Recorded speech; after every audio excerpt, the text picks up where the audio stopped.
My Govanen, welcome to the Tolkien Lore Channel. I'm the Tolkien Geek, and in this episode of Thursday Thoughts, I'm thinking about the Witch King, and specifically his apparent ability to snap swords in two from a distance, which is really interesting. One might think that this leads to something of a plot hole, because when the Witch King approaches the ford after Frodo has already crossed it, and Frodo turns and faces him, he holds up his sword, and the Witch King raises his hand and snaps the sword.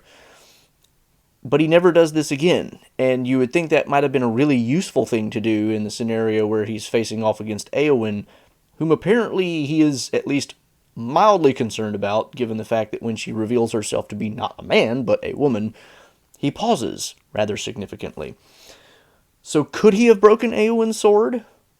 That's an interesting question. How did he break Frodo's sword?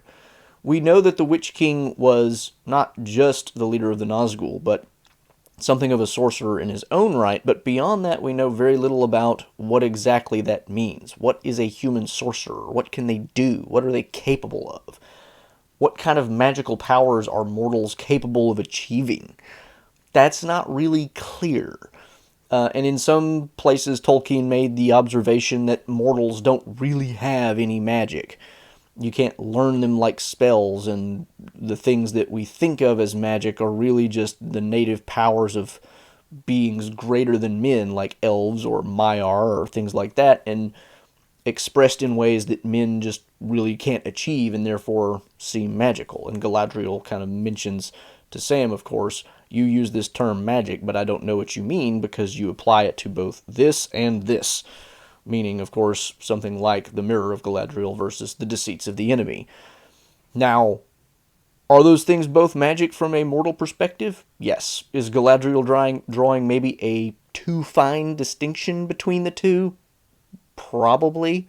Tolkien liked to distinguish between art and machine or magic, on the other hand, and the idea being that one is more about dominating than the other. So the distinction has little to do with the actual source of what it is you're doing and more about the purpose for which you are doing it.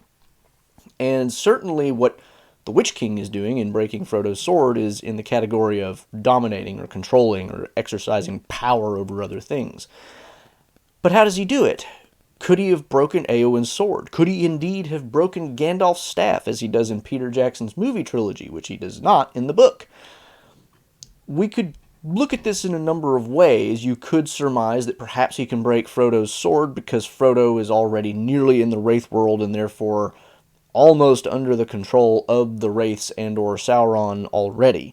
You could surmise that he is just a weaker type of being than both Eowyn and Gandalf, and therefore, while he could not snap the sword of Eowyn or break the staff of Gandalf, he can break the sword of a smaller, more diminutive, less powerful being like Frodo. It's really interesting, though, because Frodo is carrying one of the swords that Merry will later use to stab the Witch King in the back, which is said to be, at least in some way, especially potent and cause the Witch King especially bitter pain because it was made for his destruction. So it seems kind of odd that he would be able to exercise this power over specifically that weapon. But maybe that actually is the point. Maybe it actually is because the two are so opposed that he can exercise more than the usual amount of power over it. And I don't remember if it's a letter or some later musings that he wrote in notes, Tolkien mentions the fact that the Witch King will have kind of figured out from the attack on Weathertop that, oh, these little hobbits are carrying around Dunedain daggers, and that's kind of dangerous. Is it just that he is more than usually eager to break Frodo's sword because he finds it dangerous and therefore spends more time on doing something that he might not otherwise do, whereas with Eowyn he's like, you know what, it's just a mortal woman and she's got a regular sword, I'm fine. Not recognizing, of course, that Merry's about to stab him with one of those swords in the back of the knee. Well, we just don't know at the end of the day, and there's many things you could theorize here, but again, it's one of those cool little things that Tolkien throws into the story, never explains, and then we get to think about it. And there's your Thursday thought for the day. Until the next time, I'm the Tolkien Geek, signing out for the Tolkien Lore Channel. Namarie. Thanks to all the channel supporters, especially Elf Friends PA Brew News, Nathan DeFore, Paul Leone, and Oleg Gregg.